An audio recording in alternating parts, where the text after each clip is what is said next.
Welcome everyone. My name is Nicole Canisi and I will be your presenter for today's pre-recorded webinar where we will be discussing how to be successful during a virtual interview.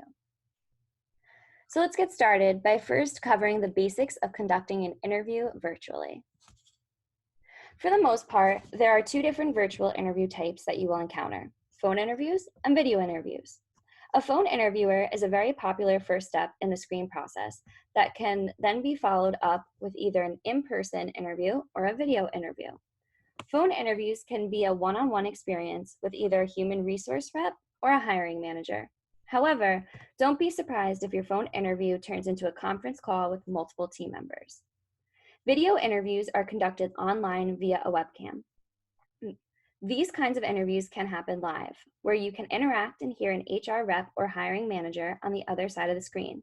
Or you can be asked to record yourself answering pre-selected interview questions and then sending those video responses to the hiring manager, an increasingly popular practice nowadays for entry-level positions. Depending on the stage of the interview process you are in, you can expect to be interviewed by different people.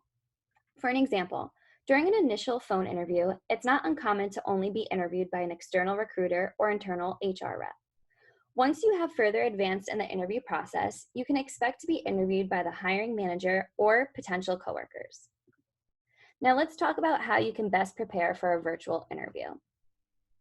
In the preparation process, you'll notice that there are still many tasks that you need to complete that are exactly like your process of preparing for a traditional in-person interview.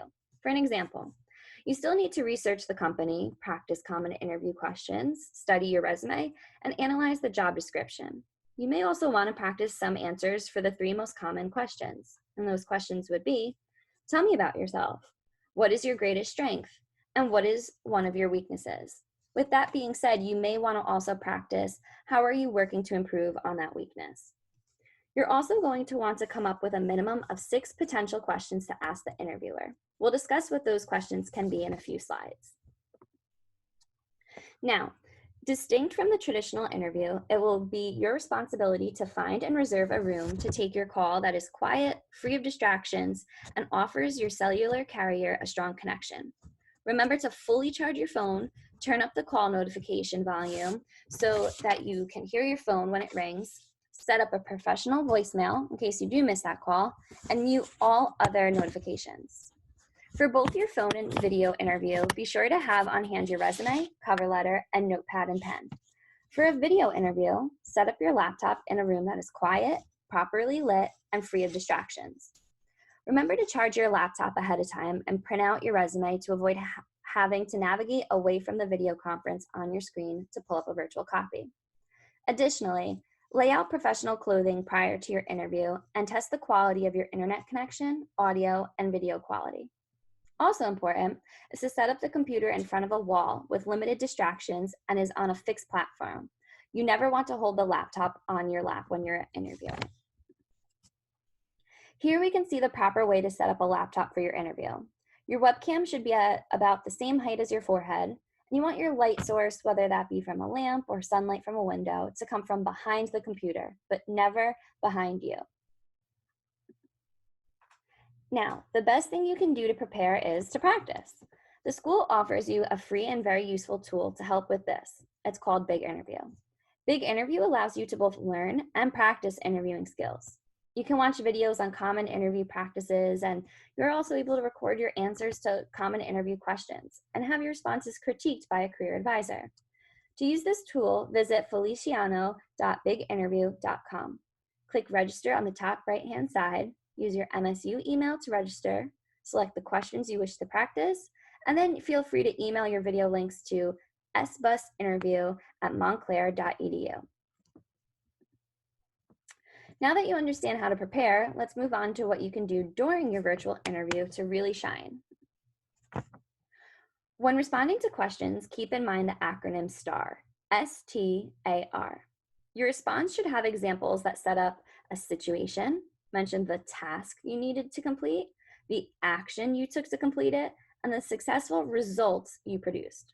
For an example, your response can include examples that identify a situation, so what took place, a task, so what was the goal or the objective, the action, what did you do, and the result, what happened.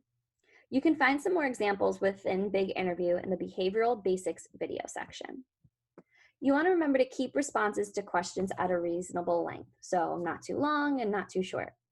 Avoid simple yes or no responses and allow the interviewer to finish speaking before answering the question. And if you sense there's a slight lag in connectivity, point it out. Don't ignore it, as the interviewer may feel that the lag in response has to do with your inability to answer a question. When ending an interview, you should, of course, always ask for contact information, which you will later use to send out thank you emails or letters. But you should also have questions prepared to ask. Appropriate questions to ask an interviewer would include those related to the job, such as, can you describe a typical day in this role? Or what advancement opportunities are available for someone in this role?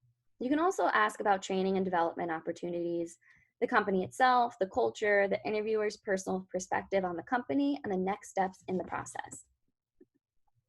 The last thing we're going to discuss is what you can do after your interview to seal the deal and get the job. After your interview, remember to follow up. You can do so by connecting with your interviewer on LinkedIn, taking the time to reflect on your interview, and then writing each person that interviewed you a thank you email or letter within the 24 hours of your interview. Your thank you email should show how much you appreciated the call and video, the thank you part. Address something specific and relevant to the position that was discussed in the interview, so let them know that you heard them. Offer a very brief recap as to why you are a good fit for this position. Contain your contact info and inquire about next steps if you have not done so already. Thank you for all joining in today, and please remember that we are here to help. If you have any questions, you can see the 3 email addresses on your screen. So if you have general career questions, you can reach out to us at bus-careers@montclair.edu. If you would like your resume reviewed, you can reach out to us at sbusresumes@montclair.edu. Or if you would like somebody to listen to your big interview mock interview, you may email us at sbusinterview@montclair.edu.